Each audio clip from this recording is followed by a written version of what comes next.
भगवान विष्णु के 8वें अवतार श्री कृष्ण की लीला तो हम अक्सर बड़े बुजुर्गों द्वारा सुनते आए हैं, लेकिन भगवान श्री कृष्ण की मृत्यु कैसे हुई? मृत्यु का कारण क्या था? क्या श्री कृष्ण ने मृत्यु के बाद अपना शरीर त्याग दिया और उनकी मृत्यु के बाद क्या हुआ? इन सब सवालों के जवाब जानने की जिज्ञासा हर किसी के मन में जरूर होती है। आइए आज हम आपको बताते हैं कि आखिर भगवान श्री कृष्ण की मृत्यु कैसे हुई।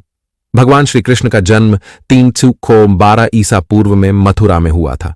हालांकि उनका बचपन वृंदावन, बरसाना, नंदगांव, गोकुल और द्वारका आदि जगहों पर बीता। बताया जाता है कि महाभारत के युद्ध के बाद श्री कृष्ण ने द्वारका पर 36 वर्षों तक राज किया, जिसके बाद उन्होंने अपना देह त्याग दिया था। उस समय उनकी आयु 125 वर्ष थी।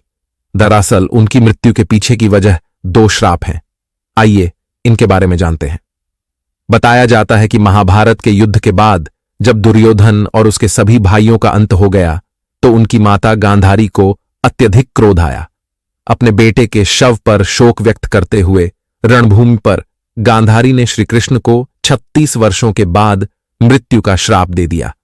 यह सुनकर पांडव चकित रह गए, लेकिन श्री कृष्ण ने मुस्कुराते हुए इस अभिशाप को स्वीकार कर लिया। इसके बाद ठीक 36 वर्षों के बाद उनकी मृत्यु हो गई।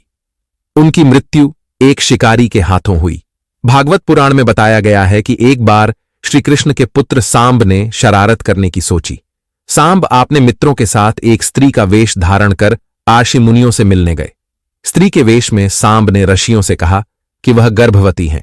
यदुवंश कुमारों की इस शरारत से आर्षियों ने क्रोधित होकर उन्हें श्राप दे दिया कि तुम एक ऐसे लोहे के तीर को जन्म दोगी जो तुम्हारे पूरे कुल का सर्वनाश कर देगा। इस श्राप को सुनकर सांब डर गए और उन्होंने तुरंत सारी घटना उग्रसेन को बताई। श्राप से छुटकारा पाने के लिए उग्रसेन ने सांब से कहा कि तीर का चूर्ण बनाकर प्रभास नदी में प्रवाहित कर दो, जिसके बाद सांबा ने वही किया।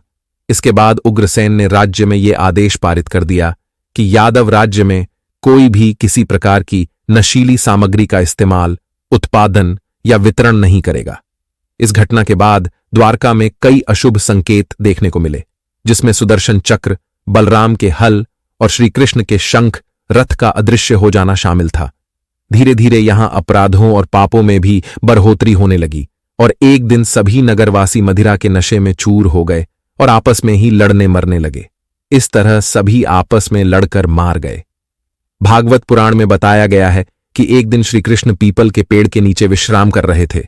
तब जरा नाम के एक बहेलिये ने भगवान कृष्ण को हिरण समझकर उन पर तीर से प्रहार कर दिया, जिसके बाद श्री कृष्ण ने अपने देह त्याग दिया और उनकी मृत्यु हो गई। दरअसल इस तीर में उसी लोहे के तीर का अंश था जिसे सांब ने उग्रसेन के कहने पर चूर्ण बनाकर नदी में प्रवाहित कर दिया था।